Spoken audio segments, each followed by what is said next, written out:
Uh, All right, so we are joined all the way from Houston, Texas, by my friend Christa Johnson, the an engineer extraordinaire. We've got a room full here with us at Velma Jackson High School, and we're recording this for our friends at Rosa Scott, Germantown, and Ridgeland High Schools, and for our YouTube channel. But before we get started, we always got to bring up the incredible coincidence of the connections you have to this area. Being you're from Chicago, you live in Houston, but your nephew goes to Jackson State and your aunt lives down the street from me about 3 miles, and you're in the same high school as our friend Kelly Martin. So it is a crazy how small the world is. And you're there in Houston, Texas, working for Logix, one of the largest business networks in the country. So we are in the IT and the STEM career cluster here in our college career readiness class. And I know you had a cool path to get to where you are. Oh, and I forgot something else we have in common. Both of us worked in retail for Sprint Nextel Wireless at some. Long time ago. So the connections are absolutely crazy. Uh, so before we get into what you do at Logix, which is really cool, you can take us on the path that you took, because it is not the traditional career path that we've had from some other people, but it would definitely work for you. Right, right. And as you said, traditional paths are not traditional anymore. Yeah. So that's the great thing about what's going on now in the world today. So with me, technology has always been my passion. I've always loved dibbling, dabbling into things, breaking stuff, getting in trouble, fixing it, then making up with my mom or dad, because they understood it was a passion of mine. So what I did was in high school, I went to a vocational high school, as so did Kelly Martin. We went to CVS, Chicago Vocational Career Academy, where their options and the opportunities were endless. I became certified in A plus certification with technology before I graduated high school. So there are options and opportunities and vocations that can get you started early. And even if you do go to college right after, it still gives you the opportunity to have a leg up in the world because you're already well versed. And then also, it's good to bring someone else up with you. So that's always been a benefit to having those types of programs available. Now, afterwards, I did, attend college for a brief moment. Then I finished at a technical school. And once I finished the technical school, I also updated certifications and, things of that nature. And afterwards, I worked in the retail side as a technician. So you don't always have to work in the stores in the forefront as far as, selling and things like that. If you want to be a technician, there's always people in the background that makes the front work.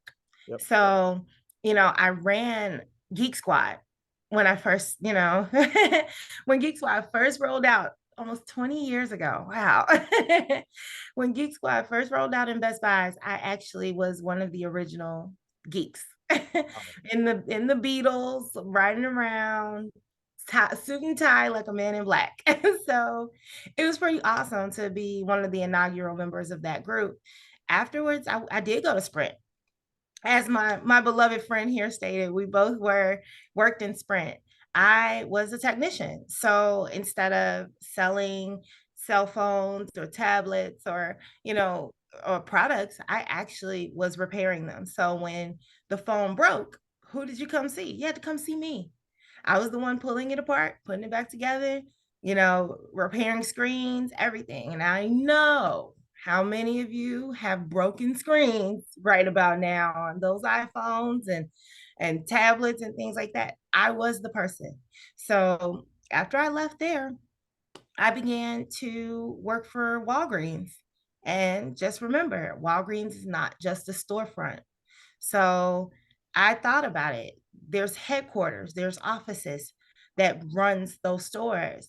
So I actually taught the CEO and the CFO and all of the major players of those organizations and leadership how to use their phones because they were leaving BlackBerry. See, and a lot of people are sure do not remember what Blackberries were, but they were the first. Yep. and one of the few like iPhones, and they were, you know, they had everything that a computer could carry in one little device. And when iPhone came in, it wiped everybody out. So I had to teach everyone how to Wow. use their phones. So afterwards, I moved over to Verizon and became customer service and technical support.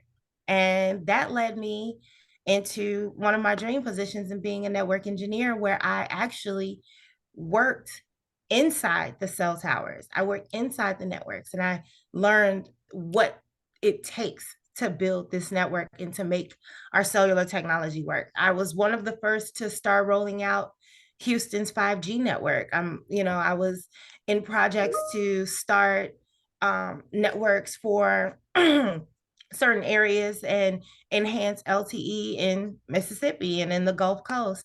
I was in charge of dealing with hurricane relief when people lost cellular connection. We would roll those trucks out and make sure people had, ways to communicate with their friends and family. So always remember, it's never a traditional path. It's always what you can do and what you feel that you're able to create, and believing in yourself. So now I am with Logix, which is, like you said, one of the largest regional fiber optic connectivity companies in the country right now. We run um, all of Texas. We run Wow. Oklahoma and some of Mexico right now, and we are working with people with multi-tenant unit buildings, and we're dealing with running fiber cables to making sure that everyone stays connected, whether it's a office phone, a cell phone, a fax machine, data, anything whatsoever. And I am in charge of building that network and connecting everyone to each other there. Yeah, and that's what we were talking about before you came on. We looked at all what Logix does, and they gave some incredible numbers about the amount of business done per minute on Mm-hmm. networks. And and I made the I said, y'all get upset when you can't get something on Amazon, or you get upset when you can't get on Snapchat or TikTok because the network's down. Just imagine if you had millions of dollars at stake as a business owner. Yeah, So yeah. and then especially now since COVID, you got people working at home, you got people doing remote business. These networking jobs are getting more and more valuable and more prevalent because Mm-hmm. of the amount of virtual business that these businesses are going to have to keep doing, and the phone calls, the conference calls that have to happen in order for people to stay in business and to keep making profits. Exactly, exactly. And that's what I want everyone to see, is that this is this is a turnaround point in the world for everyone. And like you said, they're dependent. They're dependent on these programs and these applications and the network running, and you are the answer.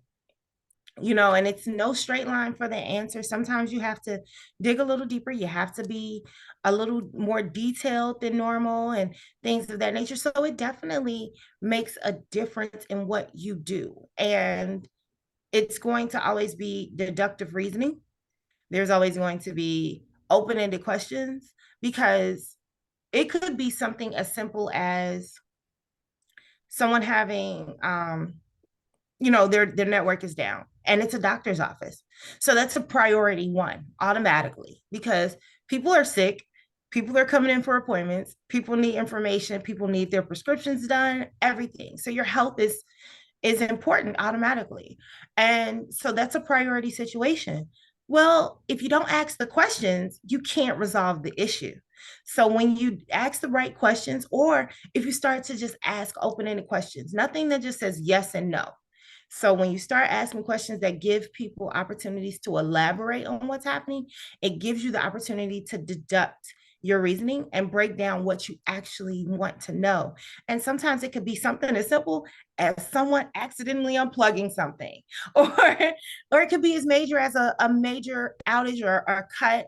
We've had instances where someone has ran into a fiber run.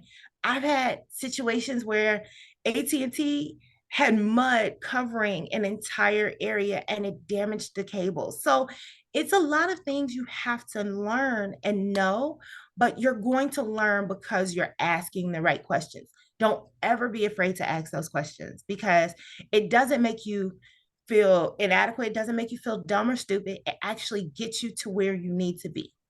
Yeah, and something you mentioned a second ago is you talked about you did the engineering program in high school. We actually have an engineering academy at one of our high schools and at our Votech Center here in Madison County Awesome. Schools, which I would encourage any of the young people watching now or later to look into, because it's like you said, you can get the engineering certification in high school, work, and still go to school and still get that degree if that's what your goal is. Because let's be honest, these technical fields, and we're about the same age. Technology has changed exponentially since we've come out of high school and college. So you're going to have Hmm. to keep learning stuff as you go. So the certification, the experience might be more important than that degree. Not saying the degree is not important, and we're not telling people to not go to college. I don't think that, but you Right. can be associate. And Mississippi has some great community college programs. You can get associates in engineering and Exactly. start working immediately, because I I would imagine Logix would rather have somebody that knows the new technology and has a certification than somebody that's a few years behind that may have gone the traditional college route.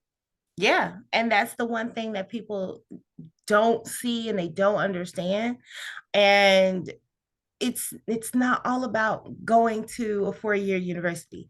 Sometimes it's not all about going into, a prestigious college or anything else. It's about your path, and you have to find the right path for you. As long as in me and my observation and my movement in life, it's always about what works best for you, and it's a positive reinforcement.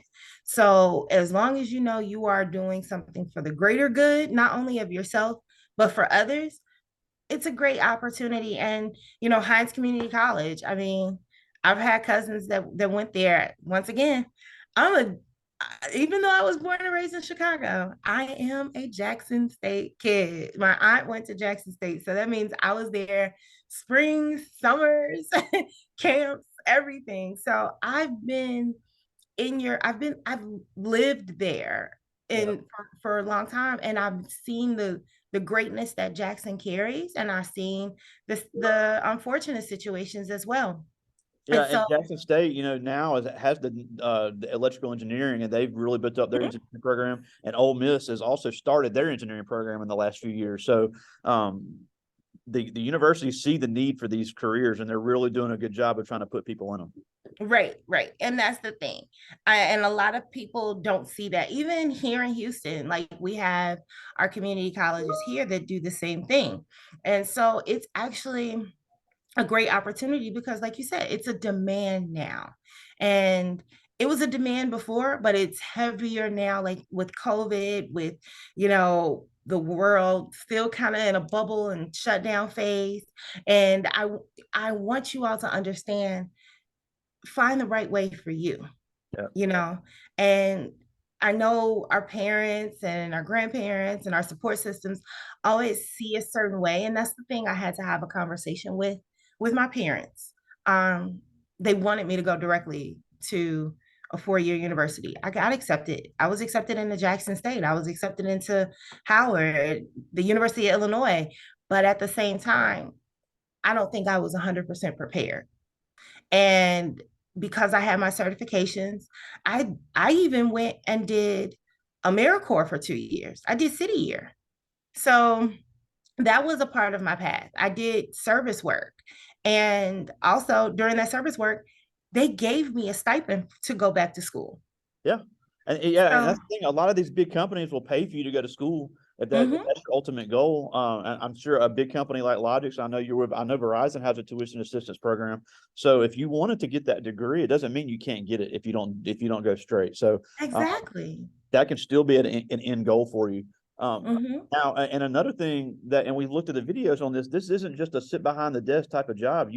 I've seen the pictures of you out there wearing the hard hat with the guys, digging up stuff and getting to tear stuff up and break things That's apart. So right. for people that like to work with their hands, this could be a great technical job, but you're also out in the field. Yep. Ladies, do not let the manicures fool you. I get these things dirty. They get dirty. Trust me. I don't break a nail. But at the same time, I enjoy doing the hands-on work. I'm like you said, I'm not sitting behind a desk all the time. I'm running fiber cables, I'm installing servers, I'm working with my field technicians hands-on. And yes, It can get dirty, but it actually can be very fun at the same time because you're seeing physically what you're doing.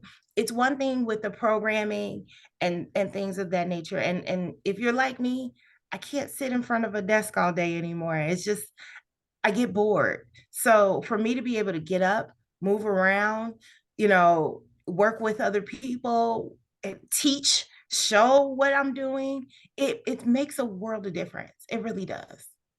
Yeah.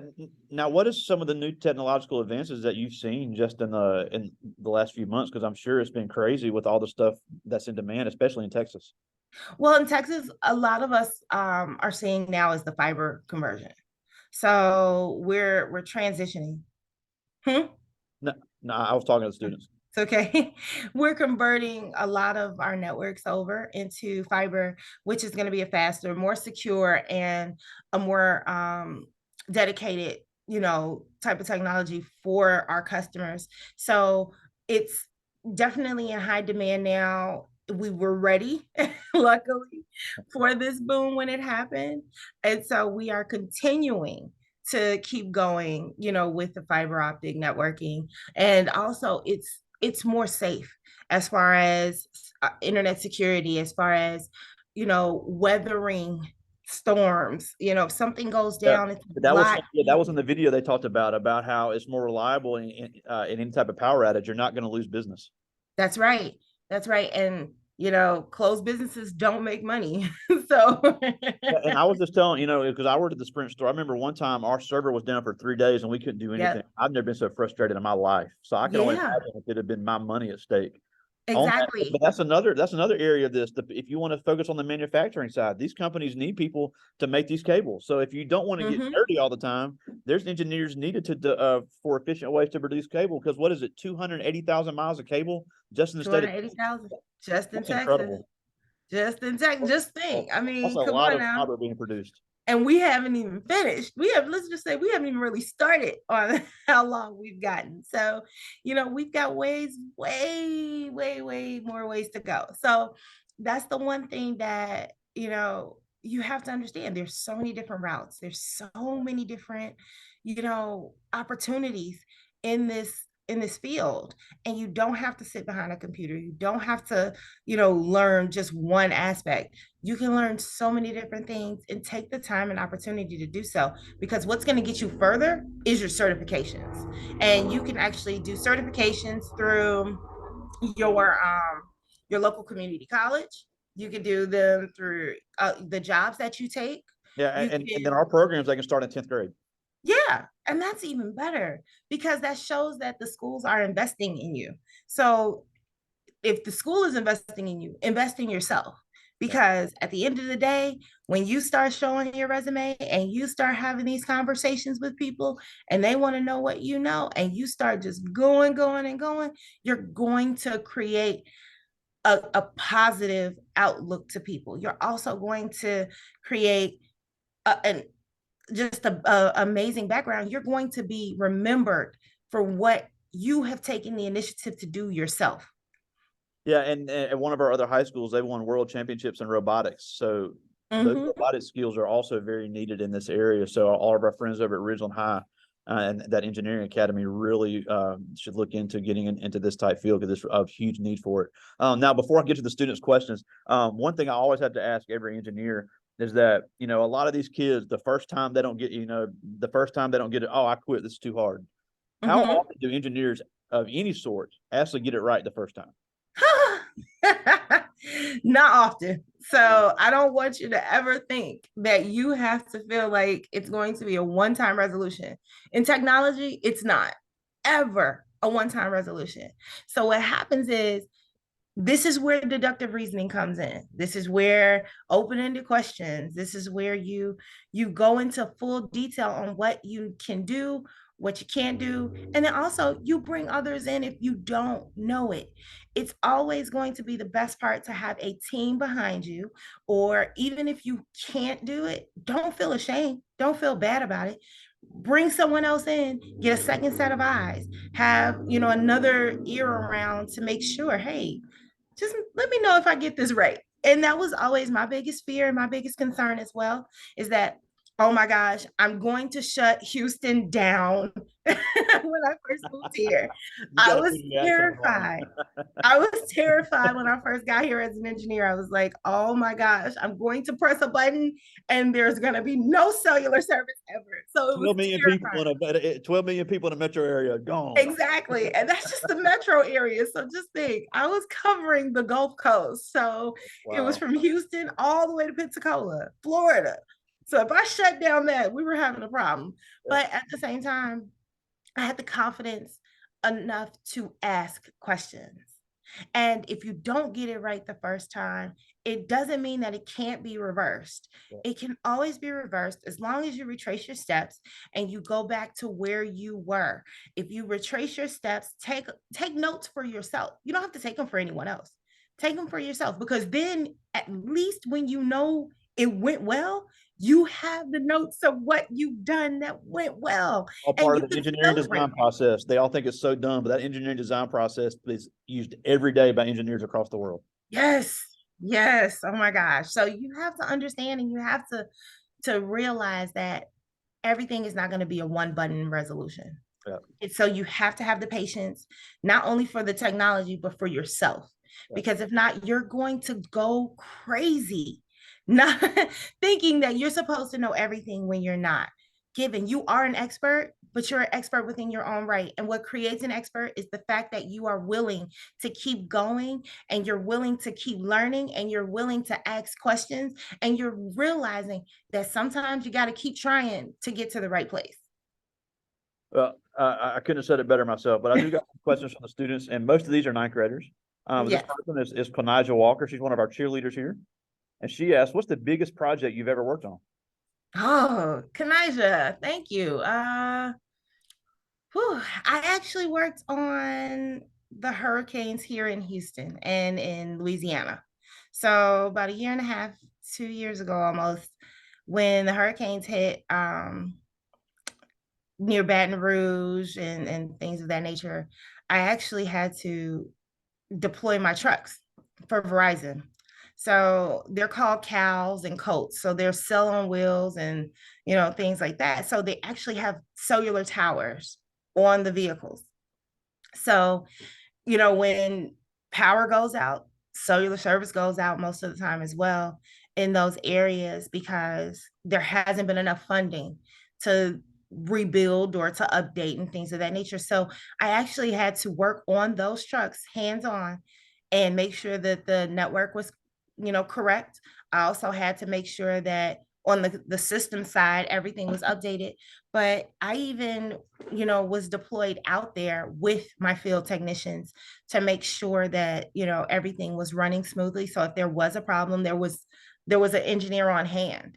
So with us being on hand, we were able to make sure that nothing was, a hiccup. People were able to reach out to their families. They were able to get medical attention. They were able to get help just by making a phone call. So that was my biggest and probably one of my proudest Yeah, projects.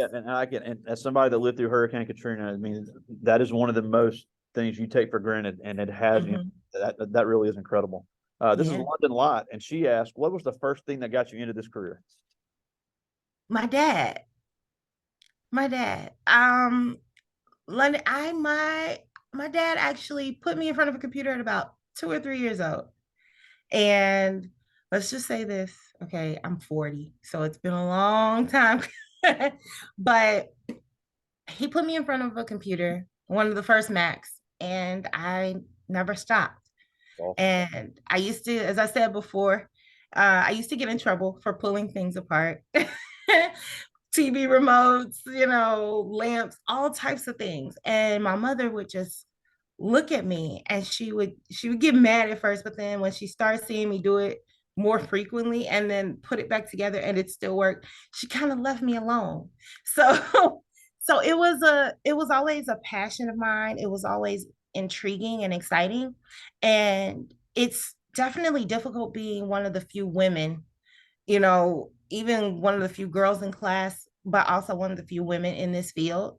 And just to know that you have that ability to bring others with you, it fuels me even more. So that brought me into technology, and that keeps me in technology, is the fact that I have a genuine passion and care and love for the growth and the changes that we do. And then also, I'm able to help. I'm able to help in other ways. You know, some people feel that they're able to help by being a doctor or by being a nurse or, you know, going a traditional path. This is not a traditional path anymore. So because it's not, it actually, that was a start. And this is where I continue to be. Yeah, and the local economy depends on that. So I mean, it Mhm. really is, it really is important. And that's a great segue to this next question. And this is Aiden Owens, and he asked, "What has this job taught you about yourself?" To believe in myself, Aiden. It has taught me to believe in myself, to keep going, and to always know that there is not a one-step resolution. There's not one path. And it taught me to inspire others and to be inspired for myself. Um, I actually have, you know, one of my inspirations is Dr. Mae Jemison, the NASA astronaut, Black and woman in space. yes, first Black woman in space. And I think that's still probably one of my next goals to be one of the next. But you know, it, she kept going, and you know, it fuels you to keep going and keep believing in yourself, and also just to know that you're making a difference. Now, now this one's funny. This is Jemiah Carson, and she asked, "Is it okay to go into a situation and you not know what you're doing?" Yes. Yes, Jemiah, it is okay to go into that situation. Now, given that situation is going to be very scary because you, once again, are looked at as the expert, but you also have to remember the expert has an expert above them. You know, there's no top tier anything, and even that person may have to ask a question as well too. So it is okay to go in blindly, but that is the reason why you ask questions. You ask for help. You ask for your partnership. You build those relationships, because when you need them, they are right there front and center ready for you. Yeah, and that also goes back to your training, because engineers are trained to solve problems. They're going That's to solve right. a problem that I wouldn't have a clue on. So um, even if you aren't familiar with a particular program, particular a material, or in your case, particular type of dirt, there are Mm-hmm. all things that can be figured out through Yeah. through that. So now it may take longer than other times, but there's definitely, that's where your training comes into play. I also got one more from the students. This is Kentrell Charleston, and he asked, "What's the biggest challenge you face in engineering?" You know, honestly, the biggest challenge, and this is going to sound a little harsh, it can be very segregational. And it can also be a little challenging because people feel like you're their competition in some ways. And you can't let them, or you can't let that take your spirit or who you are genuinely. And so a lot of times it makes you question your ability. And because sometimes no one is looking to assist. There's going to be times where you're really going to be by yourself. That's why you build that network within yourself and within other people that know, or that are in the know, that can help you move forward. So, you know, it does get hard, but also it gets easier when you build that support system. It just takes time to do so. Yeah, and I think it's so important for for anybody, no matter if you ever are anything. Well, we're about to get to this too, as any type of minority, you have to realize you have to come together, because especially in a place like Houston, you're serving the greater good of everybody. Um, Mm-hmm. when you're talking about all the small businesses that depend on Logix, and and these other companies, that's every single person's affected. It's not just one group. So Exactly. having that group together, and it also changes the narrative. It Mm-hmm. changes the stereotypes. It changes the way people look at other groups, and it's just so important for these communities to do that. Now, we're almost out of time, and as always, we just thank you so much for joining us. It's just always As beyond a privilege, but Anything for you. oh, I appreciate it. Well, but there in Houston, you are a triple minority, and that's Yeah, it's incredible what all you're able to do. You're a female, well, there's not many of those in it. There's not a lot of minorities in your field, and you're also a member of the LGBT community, which is also not very well represented in engineering as well. So, for any of our young people that fit into any of those three categories, um, I think it's important to know that this field needs them, yeah, if you're really going to be about changing the community and changing the way people do business, right. all these communities need to be represented. So, how do you deal with that being a member of all three? And then, if our young people are in any of those categories, why should they look into getting into this field? Well, I deal with being all three. Oh goodness. Like you said, a triple minority is sometimes a triple threat to others. And I deal with it because by being just me and knowing that at the end of the day, like you said, I'm here for a greater good. A greater purpose is to build the network to make sure our customers are taken care of, make sure that we keep the world going, and also to bridge that gap and to be in this environment, being who I am doesn't make a difference to another person. I'm still getting the job done. And that's what a lot of people don't understand and they don't see. And we live in such a crazy world now to where it's accepted but not accepted being any part of a minority. And that's the narrative that I always want to change, is that you should be accepted for you in general. And if you have a passion for technology, keep going, keep fighting. If you need that assistance and you need that support, that's what I'm here for, is to help lift you when you want to get there, when you're down, if you feel discouraged, if you feel you need to keep, if you can't go further, that's what I'm here for. And that's why I'm grateful for even my leadership that has that support and that gives me that support system as well. I'm grateful for, Mr. Pickett here. He keeps me going even in our little personal talks when we feel like, hey, we gotta keep pushing, and we keep pushing for you guys more than anything. Because at the end of the day, one day I gotta retire. Somebody's got to keep my cell phone going. Somebody's got to keep my work, my businesses going, and keep And who my knows what type of technology we'll have then? I mean, exactly, because exactly. when we were in high school, we'd never even thought about having an iPhone. Not at all. Not at all. Seriously. And the cool thing is, in high school, I was soldering. I was soldering motherboards.